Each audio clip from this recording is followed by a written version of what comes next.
सो मेरे साथ इस वक्त है हिमांशु मिश्रा, राइट? यस आपने भी जेआरएस से तैयारी की थी Yes, और ma'am. कितना परसेंटाइल आया है आपका, पहले तो वो बताइए। मैम मेरा इस ईयर मैम 99.869 परसेंटाइल है जेआरएस से। ओके, तो ये जो परसेंटाइल आपका आया, कितनी प्रिपरेशन की, कैसे की, कितने घंटे पढ़ाई करते थे, थोड़ा वो बताओ पहले। मैम पहले तो मैं 12th तक घर से ही स्कूलिंग किया हूँ, फिर उसके बाद मेरा मन था कि जैसे 1 साल ऑफलाइन कोचिंग करना चाहिए। तो उस टाइम मैम मेरे मन में कुछ था नहीं कि किस कोचिंग में जाना है या वैसा कुछ, क्योंकि मार्केट में अभी तो फ़िलहाल बहुत सारे ऑप्शंस हैं।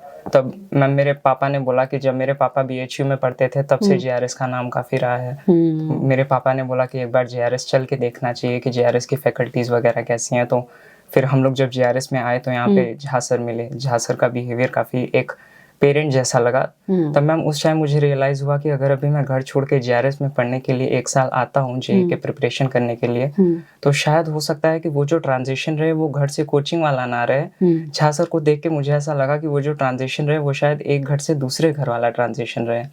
तो इसके लिए मैम मैंने जेआरएस में एडमिशन लिया। वहाँ की जो फैकल्टीज़ थी उन्होंने बहुत सपोर्ट किया मुझे। लगभग कोचिंग भी 5-6 घंटा चलते थे और फिर उसके बाद 6-7 घंटा हम लोग जेआरएस के हॉस्टल में भी काफ़ी अच्छे से पढ़ लेते थे। क्या बात है।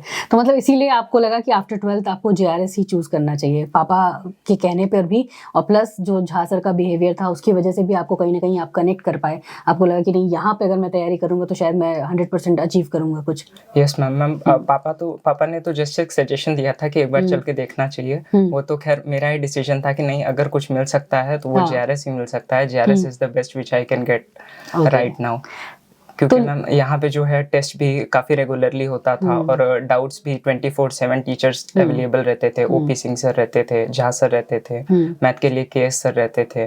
तो मैम मुझे लगा कि JRS is the best. Okay, तो लास्ट 1 ईयर की अगर हम बात करें तो जेआरएस ने किस तरीके से आपकी हेल्प की है आपकी पूरी प्रिपरेशन में? मैम जैसे जब मैं घर पे रहता था तो बहुत बार ऐसा होता है कि कुछ ऐसी प्रिपरेशन के टाइम पे ऐसी दिक्कतें होती हैं जो कि आप अपने पेरेंट को या अपने सिबलिंग्स को नहीं शेयर कर सकते, क्योंकि वो शायद उस फेज से नहीं गुजरे हैं जिन फेज से आप गुजर रहे हैं। लेकिन जेआरएस में मैम हर कोई, चाहे हमारे सीनियर्स रहे हों, झा सर जब कोई सीनियर आता था तो उनसे हमें मिलवाते थे, या टीचर्स खुद रहे हों तो वो उन्होंने उस फेज को देखा है, या ना जाने वो कितने सालों से पढ़ा रहे हैं, उन्होंने उतने साल से बच्चों को देखा है उस फेज से स्ट्रगल करते हुए। तो कहीं ना कहीं वो हमें बहुत अच्छे से गाइड कर पाते थे इन सारे मैटर्स में। ओके, अच्छा, लास्ट में एक सवाल मैं आपसे पूछना चाहूँगी, जैसे कि अभी मैंने इससे पहले हर्ष से भी पूछा था कि झा सर की जब बात आती है, जैसे आपने कहा कि पापा ने सजेस्ट किया, फिर आप भी आए, आप भी जब मिले उनसे तो आपको लगा कि नहीं, हाँ मतलब यहाँ पे करना चाहिए।